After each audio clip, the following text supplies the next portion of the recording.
Hello lovely people, and welcome back to my channel. So in today's video we'll be looking at different payment methods used in exportation business.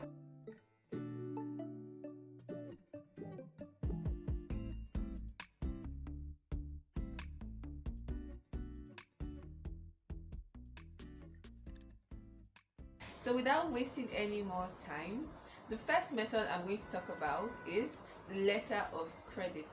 So this payment method happens when the importer's bank writes an undertaking on behalf of the importer to pay the exporter a particular amount against some particular documents and at a certain time. So we have various types of letter of credit. The first type I'm going to talk about is revocable and irrevocable letter of credit.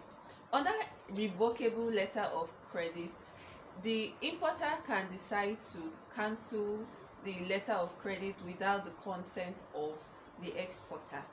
But under irrevocable letter of credit, the importer cannot cancel the letter of credit without the consent of the exporter. So the second type of letter of credit I'm going to talk about is site and time letter of credit. So under site letter of credit, this one happens where the agreement is that once your goods arrive at the port, so as soon as the importer cites the goods, the payment is made immediately. So term letter of credit occurs where the payment is to be made over a particular lapse of time agreed by you and your importer. So let's say you say, okay, after the first week, or maybe after the first 2 days, payment will be made, then that's when this one occurs. So the third type of letter of credit I'm going to talk about is the confirmed letter of credit. So this occurs where the confirming bank actually takes it a step further by liaising with the issuing bank. So where there is that extra commitment from the confirming bank to ensure that these payments are made, then you can say that is confirmed letter of credit. The confirming bank actually takes the responsibility of claim in this method. So let me just say, the letter of credit is one of the most secure term of payment when it comes to international trade. It's something that is quite common, and it's something that importers, exporters would like to go for a lot. So that's the first method of payment I'm going to be talking about. The second method of payment I'm going to be talking about is clean payments. Now under the clean payments, the importer and exporter doesn't need an intermediary. They don't need a financial institution to be the one to regulate their activities. So transactions are done majorly just between the importers and exporter. So anything the bank is doing is just their normal it's just the normal things they do when it comes to payment and receiving of funds.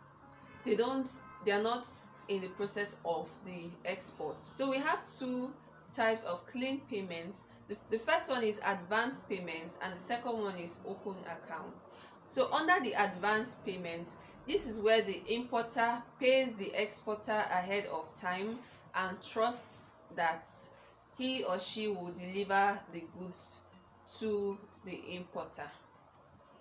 So just as the name sounds, advance payment, the importer pays in advance expecting that the exporter will export the product.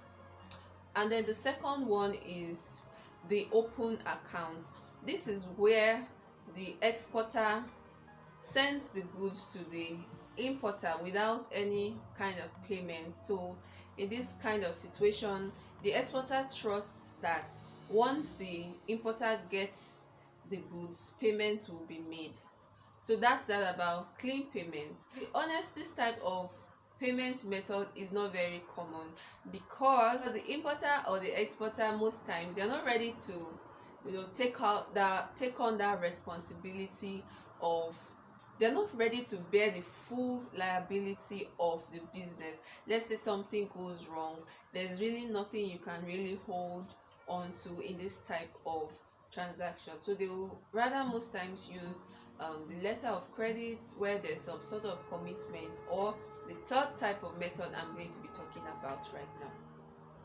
So the third method I'm going to be talking about is payment collections of bills. Under payments collection of bills, the exporter entrusts the commercial bank with important export documents. So the exporter will be the one to tell the bank at what conditions to release those documents to the importer. So the commercial bank here is also the intermediary. So we have two different methods under payment collection of bills, and they are documents against payments and documents against acceptance. So documents against payment is a situation whereby the documents are released to the importer only when payments have been made. So if payments are not made, the bank does not release these documents to the importer. So the second one is documents against acceptance. So this happens where the documents are released against acceptance of draft. So for an exporter, I advise that you use letter of credit when you're doing your transactions, because the letter of credit shows a lot more commitment when it comes to international trade. It's a document that you can actually bank on, actually one of the most secured method of payments when it comes to doing international trade. So that's the much I have for you in this video. Thank you so much for watching. Please don't forget to give a thumbs up if you learned something, and please also don't forget to subscribe to the channel if you're new. Thank you, and I'll see you in my next video. Goodbye.